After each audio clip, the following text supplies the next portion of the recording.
You're not too sensitive. You're carrying too much. Watch this before you break. Written and published by Stoic Guardian. Introduction. There is a moment that arrives in the quiet spaces between breaths when you finally allow yourself to pause.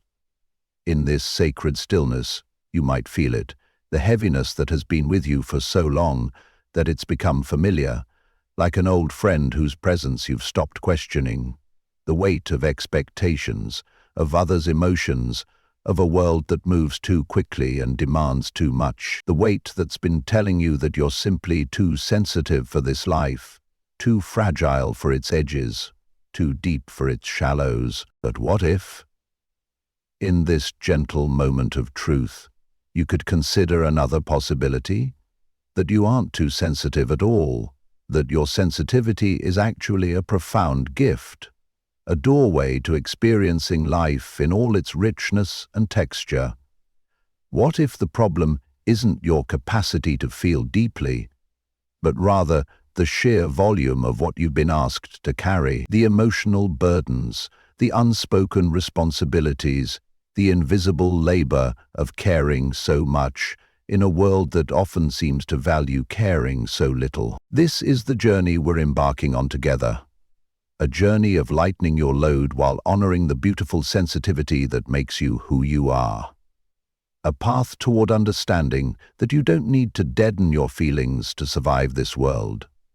You simply need to learn which feelings are yours to tend and which were never yours to carry in the first place. Through these chapters, we'll explore the art of putting down burdens that were silently handed to you, perhaps so long ago that you've forgotten they aren't essential parts of who you are. As we move forward, I invite you to receive these words with the same gentleness you would offer to someone you deeply cherish. Allow yourself to be held by the understanding that your sensitivity isn't a flaw to overcome. It's a profound intelligence that, when properly honored, can guide you toward a life of authentic connection, purpose, and peace. Let's begin this healing journey together, one gentle step at a time. Chapter 1. The Weight of Unseen Burdens. Honoring your sensitivity. Imagine standing at the edge of a crystal-clear lake in the early morning light, its surface perfectly still, reflecting every detail of the world above in perfect, trembling clarity. This mirror-like water, responding to even the gentlest breeze, the lightest touch of a fallen leaf. This is your sensitive heart. It misses nothing. It registers everything. It holds the world with exquisite attention and care. Have you ever been told you're just too sensitive? As if your depth of feeling is something to apologize for, something to overcome or hide away? Perhaps you've spent years trying to develop a thicker skin, to care less, to not be so affected by the words, moods, and energies around you. And yet, despite all your efforts, you still feel everything so deeply. The joy and pain of others wash through you like waves. The beauty of a moment can bring unexpected tears. The harshness of the world sometimes overwhelms you to the point of needing to retreat. This depth of feeling isn't a character flaw or weakness. It's a different way of experiencing reality. Like that pristine lake, your sensitive nature allows you to reflect the world back to itself with remarkable accuracy and compassion. But just as that lake wasn't designed to hold pollution, debris, or the weight of things that don't belong there, your sensitive heart wasn't designed to carry every emotional burden that comes your way. And yet, somehow, that's what has happened. Slowly, almost imperceptibly, you've become the keeper of others' unprocessed feelings, unexpressed needs, and unspoken expectations. Perhaps it started in childhood. Maybe you were the peacemaker in a chaotic home, the one who could sense the shifting emotional weather before anyone else, the one who learned to adjust yourself to keep others comfortable. Or perhaps it developed later, as your natural empathy drew others to you, seeking the understanding and compassion they couldn't find elsewhere. Regardless of when it began, you've become skilled at carrying what others cannot, or will not carry for themselves. Think of it as an invisible backpack that grows heavier with each passing day. Inside are the worries you've absorbed from loved ones, the tension from uncomfortable situations you've tried to smooth over, the emotional labor of anticipating others' needs before they even recognize them themselves. They are the criticisms you've internalized, the subtle messages that your sensitivity makes you somehow inconvenient, the exhaustion of constantly adapting yourself to fit into spaces that weren't designed for someone who feels as deeply as you do. But what if today, right here, right now, you gave yourself permission to set that backpack down? Not forever, perhaps, but just long enough to feel what it's like to stand without its weight, to recognize that much of what you've been carrying was never yours to begin with, that you can honor your sensitivity without being crushed by it. Try this with me. Close your eyes for a moment and take a deep, full breath. As you exhale, visualize yourself gently slipping that backpack from your shoulders and placing it on the ground beside you. Feel the immediate relief in your body. Notice the spaces that open up when you're not hunched beneath that familiar weight. This is the feeling of reclaiming yourself, of remembering that your sensitivity doesn't require you to absorb every difficult emotion or responsibility that comes your way. You are not too sensitive for this world. You're carrying too much in a world that often takes advantage of sensitive hearts without offering them the care they deserve. Your task isn't to become less feeling, but to become more discerning about what you allow to take residence in your precious inner landscape. Your sensitivity, when properly protected and channeled, is actually your greatest strength. Your superpower in a world desperately in need of compassion, depth, and authentic connection. Chapter 2. When the world feels too loud. Finding quiet in the chaos. Imagine standing in the middle of a crowded street as the world rushes past you. Car horns blaring, conversations overlapping, notifications pinging, emotions swirling like visible colors in the air around each person you pass. While others seem to move through this sensory symphony with ease, for you, each sound, sight, and feeling arrives with stunning clarity, as if someone has turned up the volume on life itself. This is not just your imagination.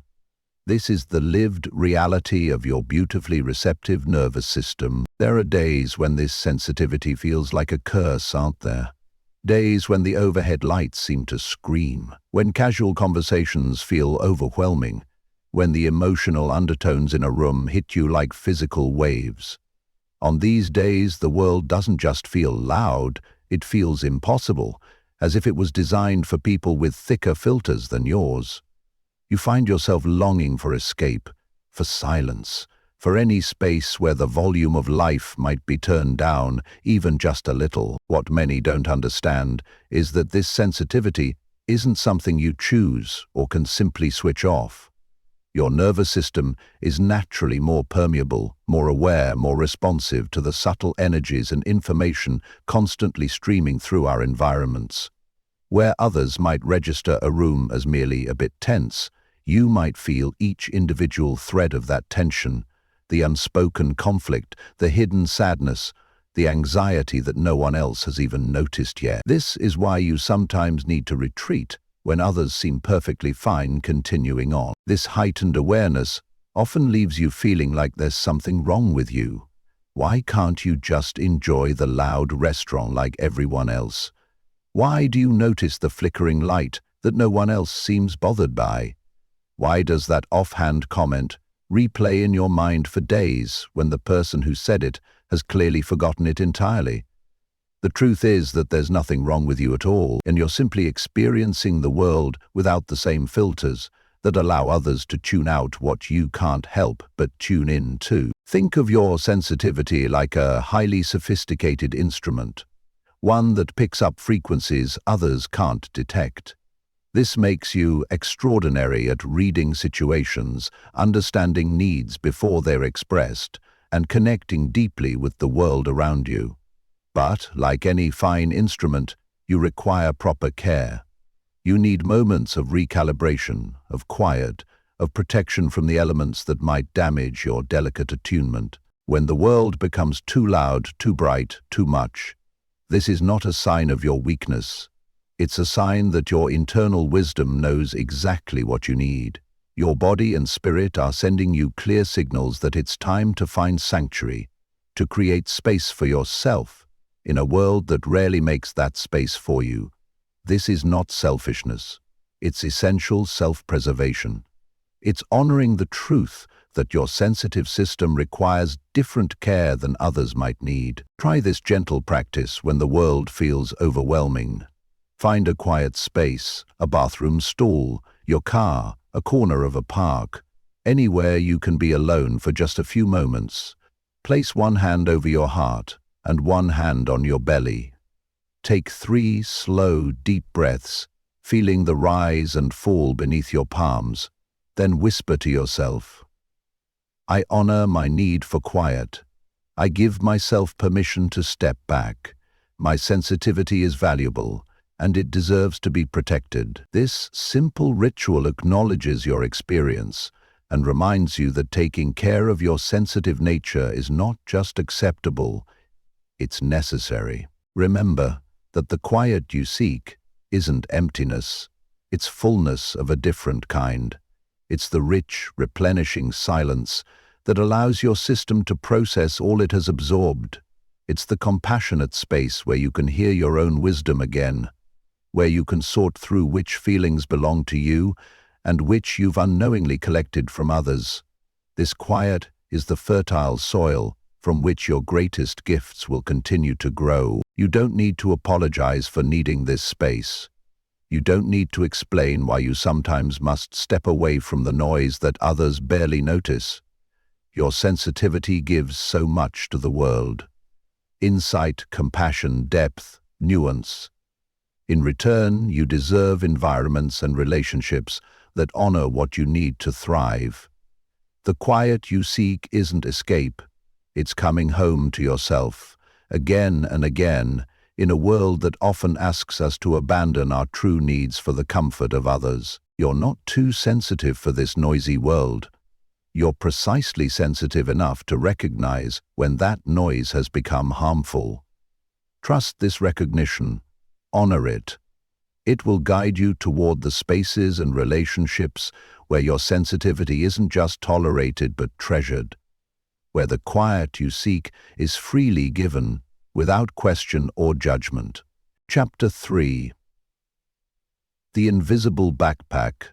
Unpacking what isn't yours to carry. Picture yourself walking through life with an invisible backpack strapped to your shoulders. Unlike an ordinary backpack that holds only your own possessions, this one has been collecting items without your conscious permission: emotional burdens, unspoken expectations, responsibilities that were silently handed to you, perhaps even generations before you were born. Each time someone said, "You're so good at handling this," or "I don't know what I'd do without you," another weight was added. Each time you sensed tension and rushed to smooth it over, your backpack grew heavier. Do you feel it now? The familiar pressure across your shoulders, the way it shapes your posture, how it sometimes makes even the simplest movements feel exhausting. This weight has become so much a part of you that you may have forgotten what it feels like to stand completely upright, unencumbered, breathing fully into the person you were meant to be. The heaviness has woven itself into your identity so thoroughly that you might even fear who you would be without it. After all, isn't your capacity to carry what others cannot one of your most valued qualities? But here's the truth that your sensitive heart has perhaps always known but couldn't fully acknowledge. Many of the burdens in your backpack were never yours to carry in the first place. The childhood where you became the emotional caretaker of adults who should have been caring for you. The friendships where you're always the listener, but rarely the one heard. The partner's moods you've learned to anticipate and manage, the family tensions you instinctively smooth over before anyone else even notices them brewing.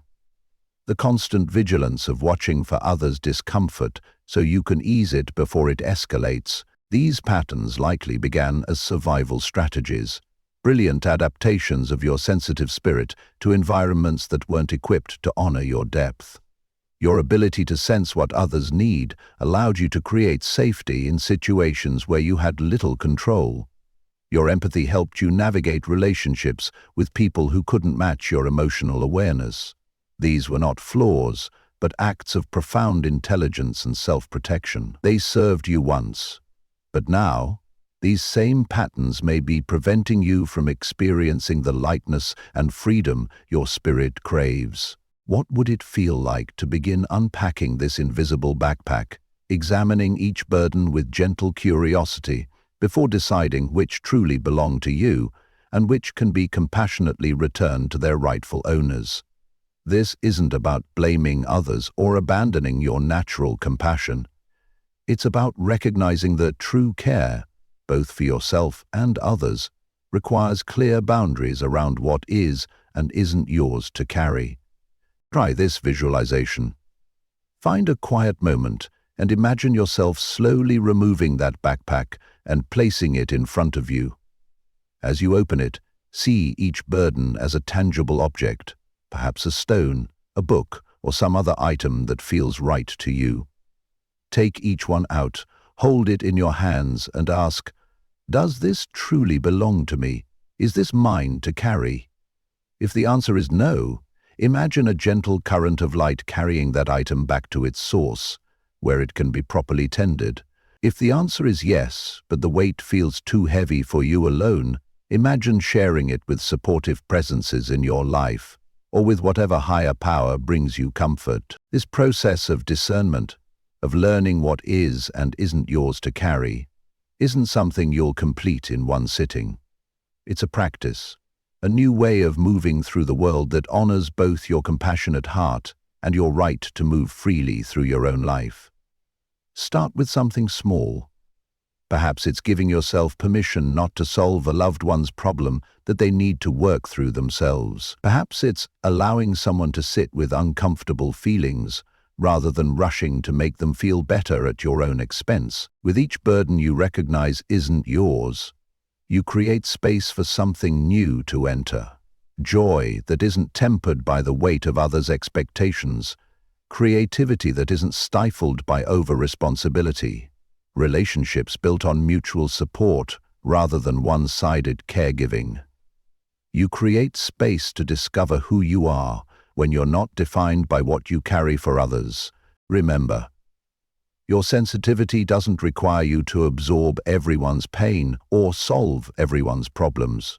Your empathy is a gift that allows you to understand and connect, not a mandate to exhaust yourself managing emotions that aren't your own. The world needs your sensitive heart, but it needs that heart intact, nourished, and beating strongly with your authentic purpose, not buried under burdens that were never yours to shoulder alone. Chapter 4.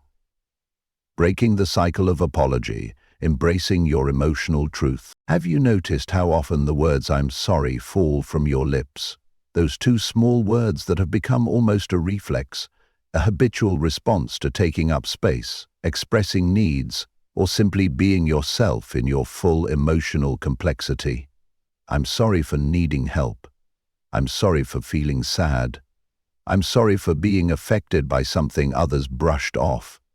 I'm sorry for not responding quickly enough. I'm sorry for responding too emotionally. I'm sorry for existing in a way that might inconvenience anyone else, even momentarily. This constant stream of apologies isn't random.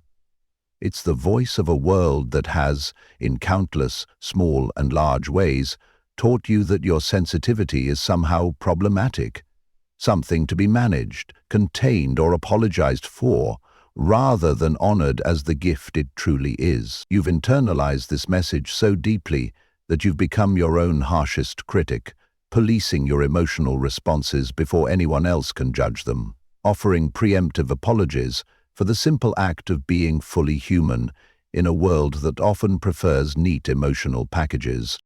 Think back to the first time you recognized that your feelings made others uncomfortable.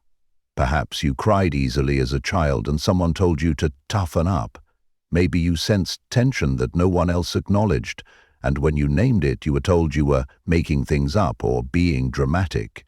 Or perhaps your empathy allowed you to feel others' pain so vividly that adults found it unsettling, wishing you would focus on more appropriate childhood concerns. In these moments, a seed was planted. The belief that your emotional truth was somehow wrong, excessive, or burdensome to others. That seed grew into a pattern of constant vigilance and apology. You learned to scan environments for any sign that your feelings might be unwelcome. You developed an almost supernatural ability to detect the slightest shift in others' comfort levels, adjusting yourself accordingly before they even realized they were uncomfortable. You became fluent in the language of self-diminishment. "It's probably just me. Sorry, I'm being too sensitive. Don't worry about me. I'll be fine." These phrases became your armor in a world that seemed to have little room for your emotional depth. But what has this cycle of apology cost you? Each time you apologize for a genuine feeling, you send yourself the message that your emotional truth is invalid. Each time you minimize your experience to make others comfortable, something vital in you shrinks a little further. Each reflexive "I'm sorry" reinforces the false belief that your sensitivity is a burden rather than one of your greatest strengths. This isn't just about words. It's about your fundamental right to exist exactly as you are, without constant justification or apology. Breaking this cycle begins with a revolutionary act of self-compassion, recognizing that your feelings, all of them, are valid information about your experience in the world. They are not problems to be solved or flaws to be overcome. They are messages, bringing you important wisdom about your needs, boundaries, and values. When you dismiss or apologize for these messengers, you miss the guidance they offer. You silence the very internal compass that could lead you toward authentic well-being. Try this practice when you notice yourself about to apologize for a feeling. Pause. Take a breath that fills your entire body. Then ask yourself, what if this feeling isn't wrong? What if it's trying to tell me something important? Instead of rushing to apologize, get curious about the message. Maybe your sadness is telling you about something you've lost and need to grieve. Maybe your anger is highlighting a boundary that's been crossed. Maybe your anxiety is pointing to a situation that doesn't align with your values. When you approach your emotions with curiosity rather than judgment, they transform from burdens into valuable guides. This doesn't mean expressing every feeling in every situation. Emotional wisdom includes discernment about when, where, and with whom to share your inner landscape. But it does mean releasing the belief that your feelings themselves require apology. It means recognizing the difference between thoughtful choices about emotional expression and the harmful pattern of believing your emotional truth is fundamentally too much. As you practice breaking the cycle of apology, you may notice resistance, both within yourself and from others who have grown accustomed to your pattern of emotional self-diminishment. Change, even positive change, often creates discomfort before it creates liberation. Trust that as you learn to honor your feelings without apology, you are not becoming selfish or inconsiderate. You are becoming whole. You are modeling emotional authenticity that gives others permission to do the same. You are creating relationships based on truth rather than comfortable illusions. Your sensitivity is not a mistake. Your depth is not excessive. Your emotional landscape in all its rich complexity does not require constant pruning to be acceptable. You are allowed to feel deeply in a world that often skims the surface. You are allowed to honor your truth without wrapping it in apologies. This is not selfishness. It is the prerequisite for genuine connection, both with yourself and with others who are ready to meet you in authenticity rather than comfortable pretense. Chapter 5. The Garden of Your Feelings, Nurturing What Deserves to Grow. Imagine your inner emotional world as a vast garden, a living landscape of incredible diversity and potential. In this garden grow the tender shoots of your joy, the deep-rooted trees of your long-standing hurts, the vibrant flowers of your passions, the thorny bushes of your fears. Every feeling you've ever experienced has planted something here, creating an ecosystem entirely unique to you. This garden reflects your history, your experiences, your inherited emotional patterns, and your deepest truths. It is, in many ways, the most authentic expression of who you are. Yet for many sensitive souls, this inner garden has not received the tending it deserves. Perhaps you were taught to ignore certain plants, to pretend the anger wasn't sprouting in the corner, to overlook the anxiety creeping along the edges. Maybe you were encouraged to cultivate only what looked pretty to others, the cheerfulness, the agreeableness, the calm, while allowing other equally important elements of your emotional landscape to wither from neglect. Or perhaps you've been so busy helping others tend their gardens that your own has grown wild and overwhelming, with no clear paths to guide you through your own emotional terrain. When we don't properly tend our emotional gardens, they don't simply disappear. Instead, they grow according to whatever receives attention, often from the outside world rather than our own intentional care. The fear that gets reinforced by others' warnings spreads like ivy, choking out the confidence trying to take root nearby.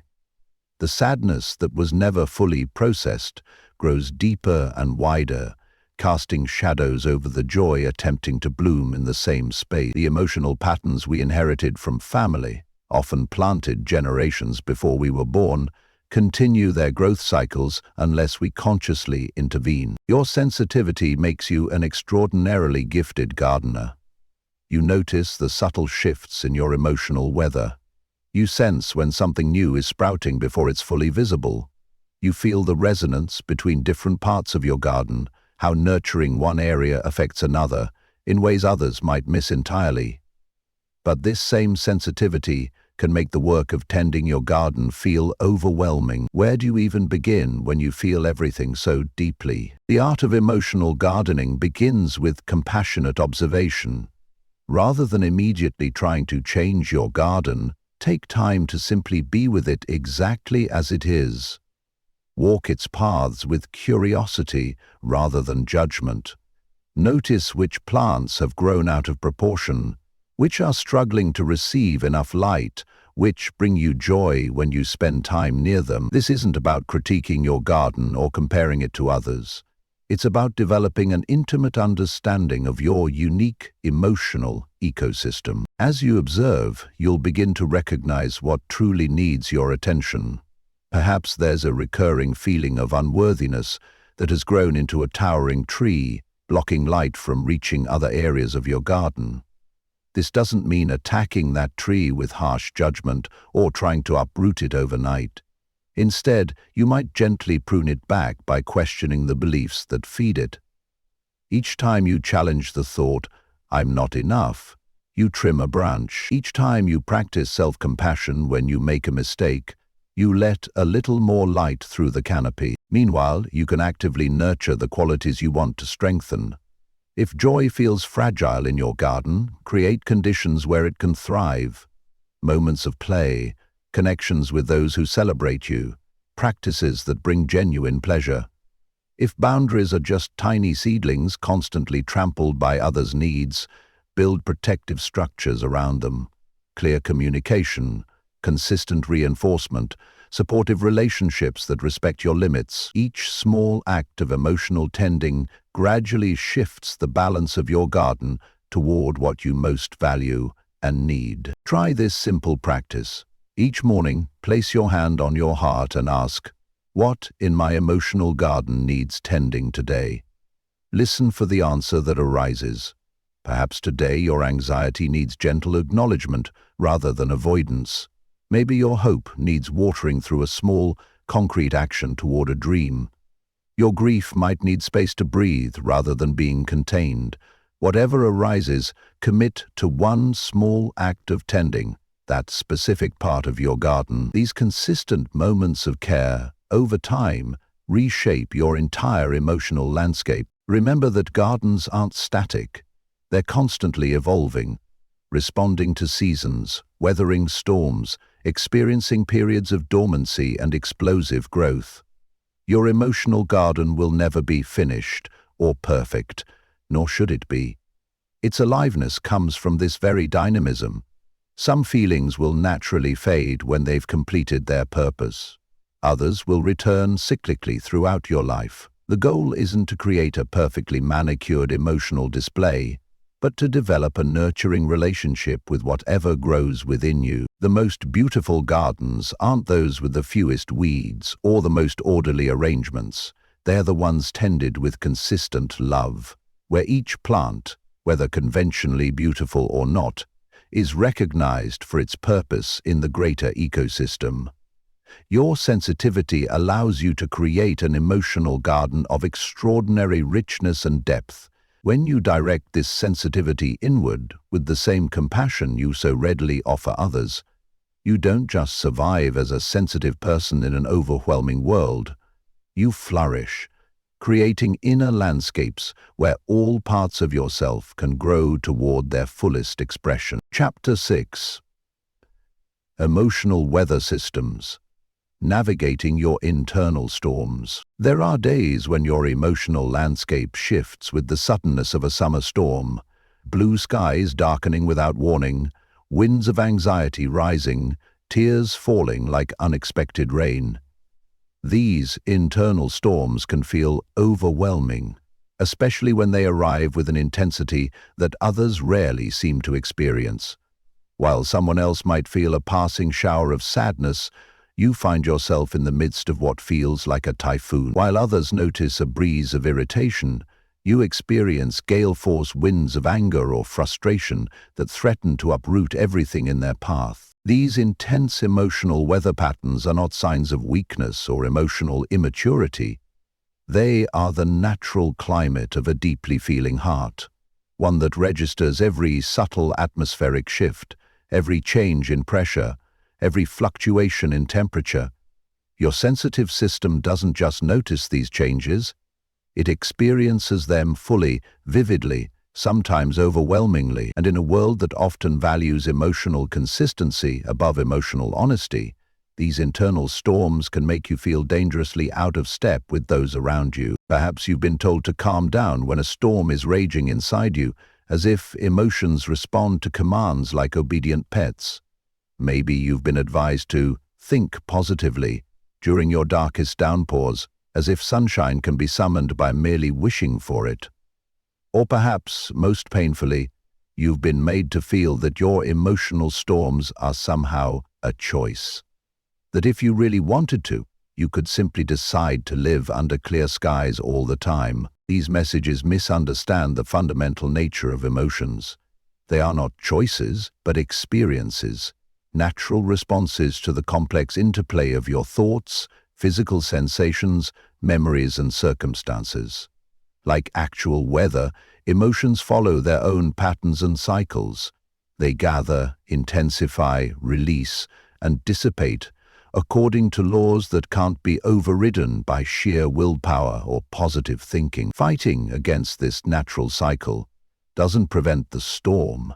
It only adds the additional burden of self-judgment to an already challenging experience. What if, instead of trying to control your emotional weather, you learned to navigate it with wisdom and compassion?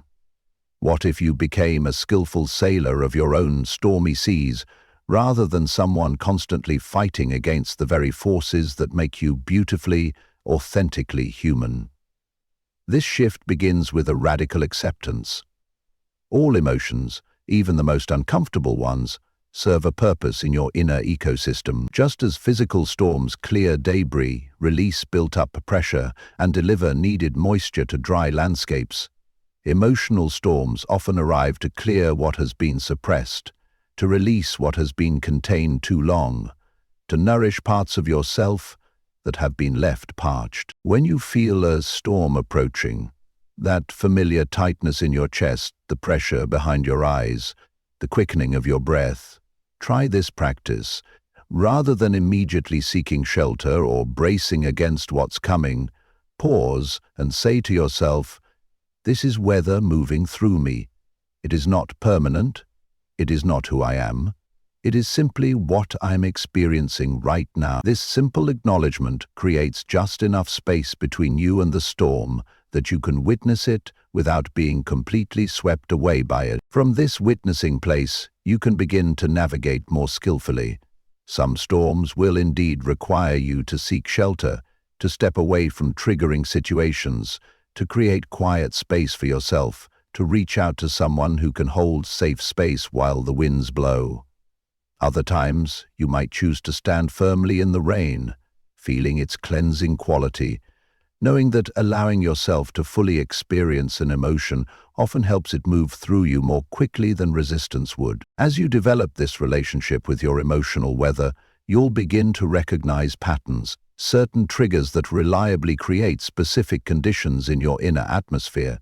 Perhaps criticism creates thunderstorms of shame, or conflict generates freezing winds of fear, or unmet needs lead to pressure systems of resentment.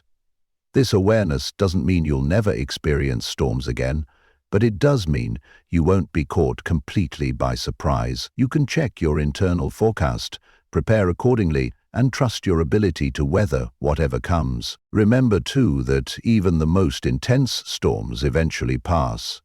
The skies that seem permanently dark will lighten again. The winds that feel like they might never calm will gentle. The rain that seems endless will cease. This is the nature of emotional weather. It moves, it changes, it transforms. Nothing in your internal climate stays exactly the same forever, no matter how permanent it might feel in the moment. Holding this truth can be a lifeline during your darkest hours, a reminder that this too shall pass, not because you've forced it away, but because that is the nature of all weather, both outer and inner. Your sensitive heart will likely always experience more variable and intense emotional weather than others around you. This is not something to fix or overcome. It's the natural climate of a soul that feels deeply. With practice and patience, you can learn to move with these weather patterns rather than against them, finding your own rhythm with the storms and sunshine, the clouds and clear blue skies that make up your rich internal landscape. In doing so, you transform what once felt like a liability into one of your greatest strengths, the ability to fully experience and move through the entire spectrum of human emotion with awareness, courage, and grace. Chapter 7. The Art of Sacred Boundaries. Protecting your inner light. Imagine holding a candle in your hands, its flame delicate yet radiant, casting a circle of gentle light around you. This flame represents your essential energy, your deepest truths, your capacity to bring warmth and illumination to the world.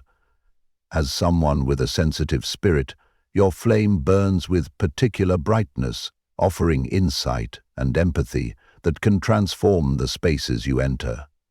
But this same brightness makes your flame vulnerable. Without proper protection, the winds of others' demands, expectations, and energies can cause it to flicker, dim, or even extinguish entirely. This is where the art of boundaries becomes not just important, but sacred, a spiritual practice of honoring and protecting what is most precious within you. Yet for many sensitive souls, the very word boundaries can trigger discomfort or confusion. Perhaps you've equated boundaries with coldness or selfishness. Maybe you worry that creating limits will diminish your capacity for compassion or connection. Or, perhaps most challenging of all, you've tried to establish boundaries in the past, only to find them quickly eroded by your natural tendency to attune to others' needs before your own. The truth is that boundaries are not walls but thresholds, sacred spaces of discernment, where you consciously choose what you allow into your inner landscape and what you keep at a respectful distance. They are not rigid barriers that separate you from life, but permeable membranes that allow you to engage fully while still remaining whole. Far from diminishing your compassion, healthy boundaries actually enhance it, ensuring that your giving comes from a place of authentic choice rather than depletion or obligation. For sensitive people, boundary setting often feels particularly challenging because you're exquisitely attuned to others' responses. You feel the disappointment when someone wanted more than you could give. You sense the subtle withdrawal when your no isn't what someone wanted to hear. You absorb the unspoken expectation that you should continue being the person who always accommodates, always understands, always puts others first. This attunement can make even the gentlest boundary feel momentarily painful to establish, a discomfort that your sensitive system registers with particular intensity. But consider this: every time you override your own limits to please others, every time you say yes when your whole being is crying no, every time you absorb someone else's emotional state as if it were your responsibility to manage, you allow your precious flame to be buffeted by winds that were never yours to control. Over time, this pattern doesn't just deplete you. It fundamentally disconnects you from the very sensitivity that makes you special. You begin to lose access to your own inner guidance, because the signals of your body and heart have been ignored too many times in service of others' needs. Creating sacred boundaries begins with the radical act of listening inward, developing a relationship with your own internal signals before automatically responding to external demands. Notice how your body responds when someone makes a request. Does your chest tighten? Does your breath become shallow? Does a sense of heaviness descend? These physical sensations aren't random. They are your system's wisdom speaking to you, telling you important truths about what does and doesn't align with your well-being. Learning to honor these signals isn't selfish. It's essential stewardship of the gifts you've been given to share. Try this practice when you're faced with a request or situation that you're unsure about. Place one hand on your heart and one on your belly. Take 3 slow breaths, feeling the rise and fall beneath your palms. Then ask yourself, if I removed all concern about disappointing others, all worry about how I'll be perceived, all sense of obligation, what would my truest self want in this moment? Listen for the answer that arises not from fear or habit, but from your deepest knowing. This is the voice that will guide you toward boundaries that truly serve your sensitive spirit. Remember that boundaries aren't just about saying no. They're about creating the conditions for your most authentic yes. When you establish clear limits around your time, energy, and emotional availability, you ensure that what you do offer comes from a place of genuine abundance rather than depletion. Your yeses become more meaningful, your presence more powerful, your contributions more sustainable. You move from constantly reacting to consciously creating the terms of your engagement with the world. As you practice this sacred art of boundaries, you may encounter resistance, both from others who've grown accustomed to your boundaryless giving, and from parts of yourself that still equate limits with lack of love. Be gentle with this resistance. Understand that any significant change, even positive change, creates ripples of adjustment.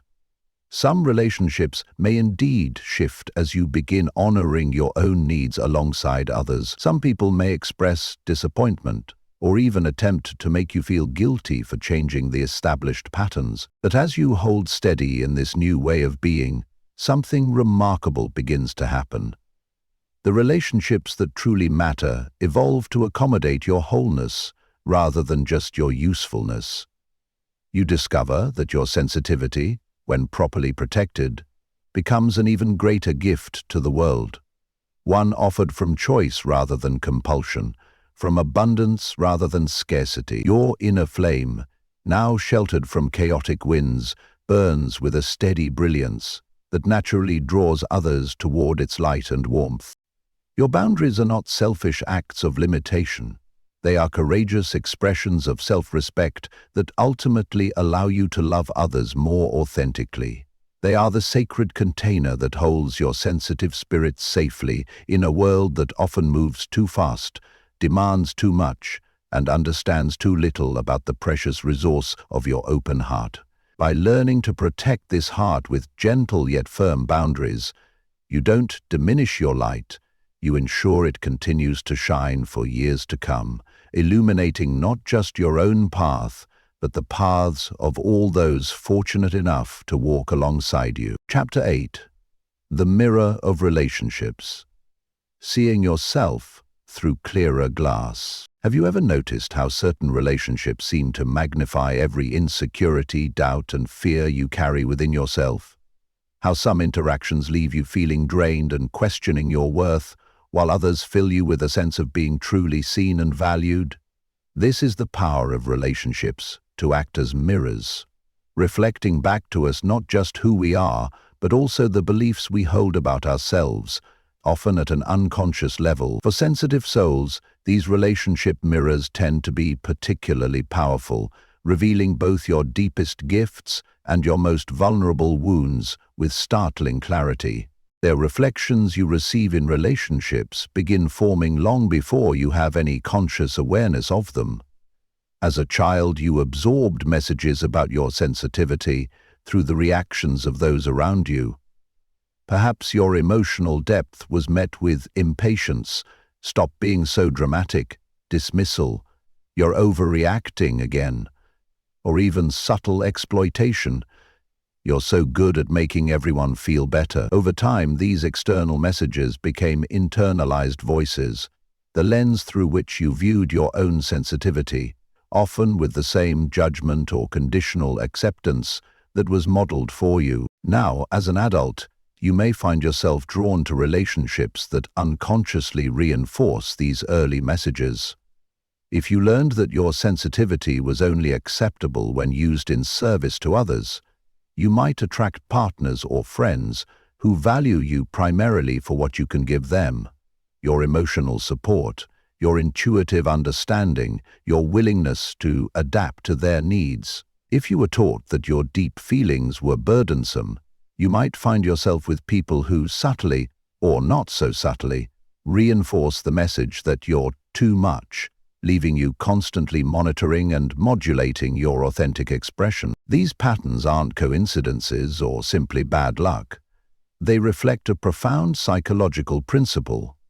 We are often unconsciously drawn to relationships that confirm what we already believe about ourselves, even when those beliefs are painful.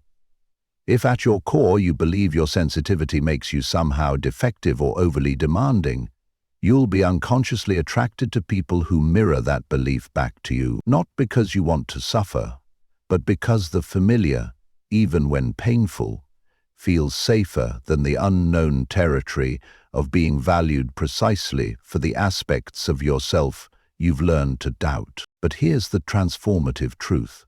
Relationships can also become the clearest mirrors for your healing.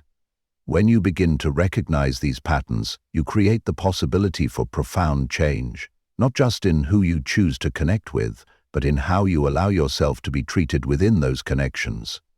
Every relationship becomes an opportunity to practice seeing yourself through clearer glass, to challenge the distorted reflections you've accepted as truth for too long. This healing begins with a willingness to look honestly at your current relationship patterns.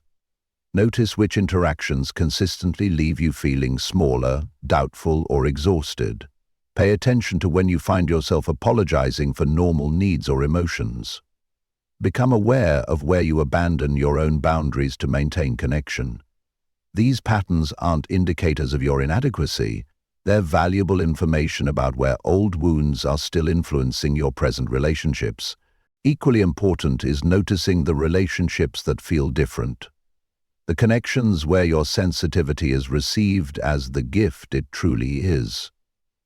Who are the people in your life who seem genuinely grateful for your depth of perception, your emotional intelligence, your compassionate heart?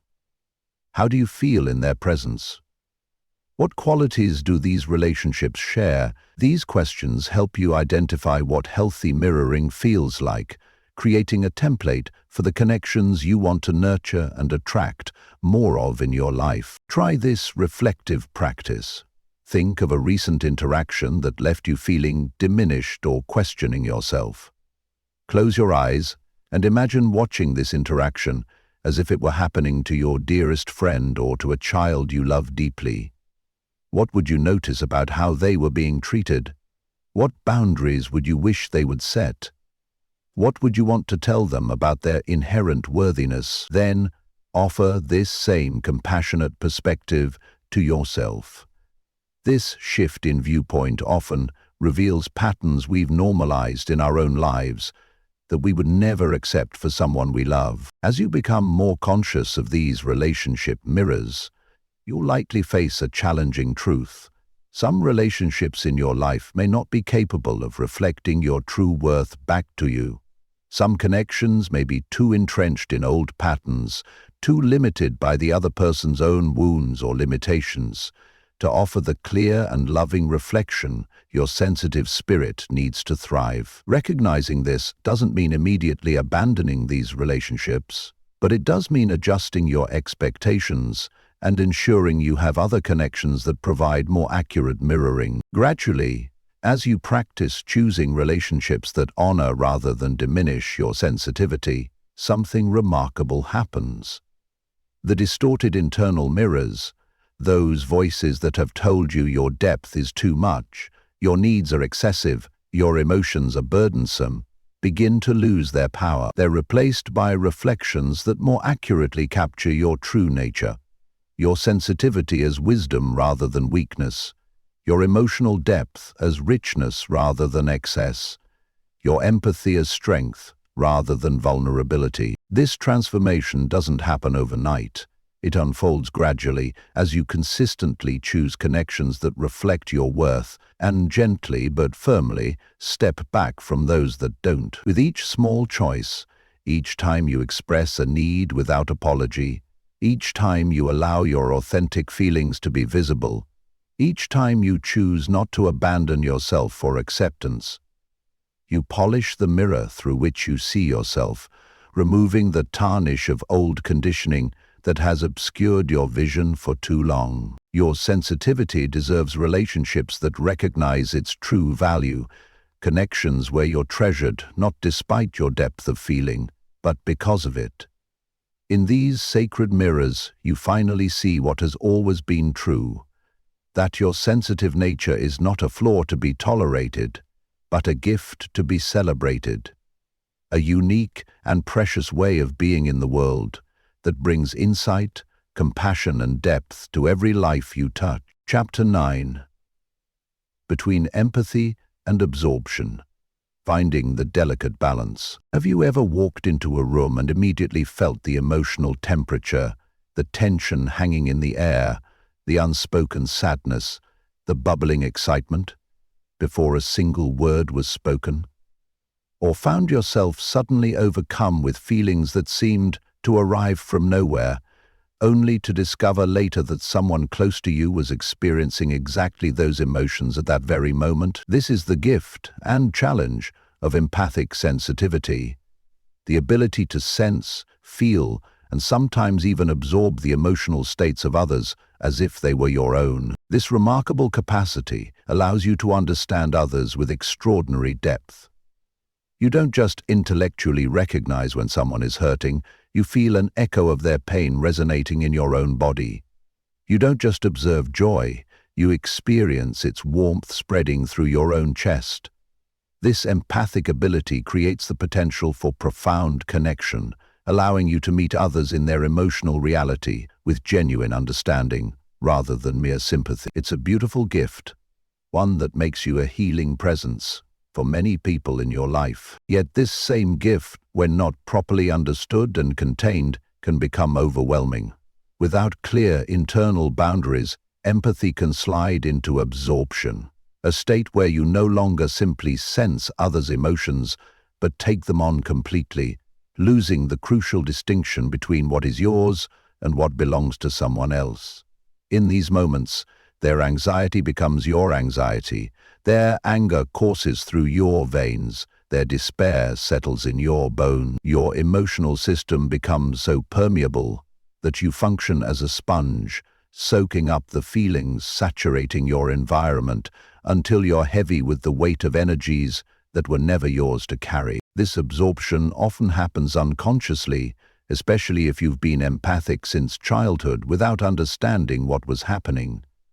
You may have grown accustomed to the constant influx of others' emotional states, assuming this bombardment was simply how everyone experienced the world. Perhaps you developed coping mechanisms without realizing it, isolating yourself when the input became too much, losing yourself in books or nature or other solitary pursuits that gave your system a chance to clear.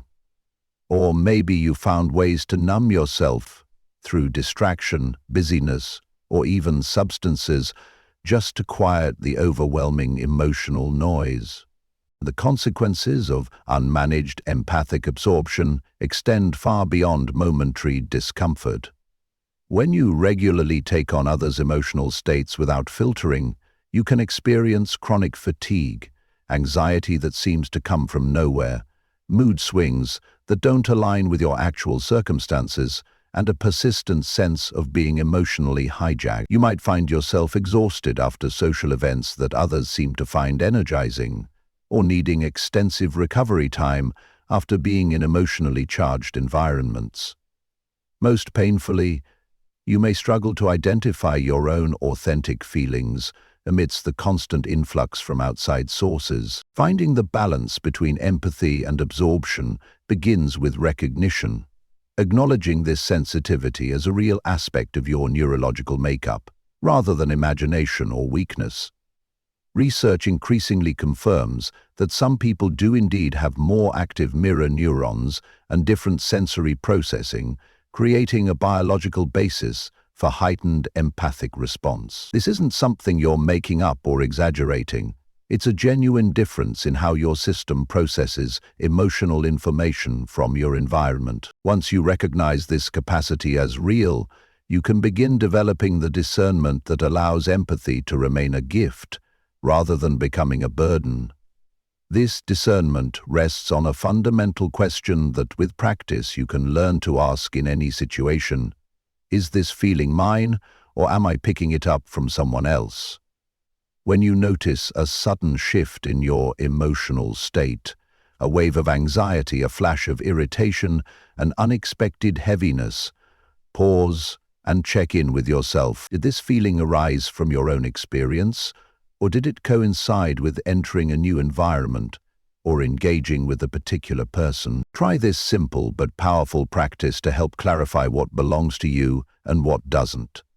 When you notice a strong emotion arising, place your hand on your heart and ask, "Is this mine to carry?" Take a few deep breaths and notice what response emerges. Your own intuition, when given space to speak, often knows exactly which feelings are authentic expressions of your experience and which have been unconsciously absorbed from others. If you recognize that you've absorbed someone else's emotional state, imagine creating a gentle, energetic boundary. Not a rigid wall, but a semi-permeable membrane that allows you to sense without absorbing, to understand without taking on. This boundary isn't about becoming less compassionate or emotionally available. Rather, it's about developing the centered presence that allows you to be fully with others in their pain without losing yourself in it. Think of it as the difference between jumping into turbulent waters with someone who's drowning, where you both end up struggling, versus extending a hand from the shore, offering stability and support, while maintaining your own solid ground. True empathy doesn't require emotional merging. It thrives on the clear seeing that comes from compassionate distinction between self and other. As you practice this discernment, you may need to temporarily increase your physical and energetic protection while developing these new skills. This might mean limiting time in environments you find emotionally overwhelming, being more selective about the media you consume, news, films, books that leave you feeling depleted, or creating regular rituals to clear your energy field, perhaps through time in nature, meditation, movement, or whatever practices help you return to yourself when you've absorbed too much. Remember that finding this balance is not a destination, but an ongoing practice. There will be days when you're more vulnerable to absorption, when you're tired, stressed, or emotionally activated yourself. There will be relationships that challenge your boundaries more than others, especially connections with people you deeply care about or with whom you have complex histories. Be patient with yourself as you learn, celebrating small moments of successful discernment rather than expecting perfect boundaries overnight. With consistent practice, you'll discover that empathy, without absorption, creates a profound kind of freedom. You can move through the world open-hearted but not energetically defenseless. You can connect deeply with others without losing your center. You can offer genuine compassion without emotional depletion. This balanced empathy becomes not just sustainable but enriching, allowing your sensitive nature to serve as it was meant to, bringing insight and healing to your relationships while honoring the sacred space of your own emotional world.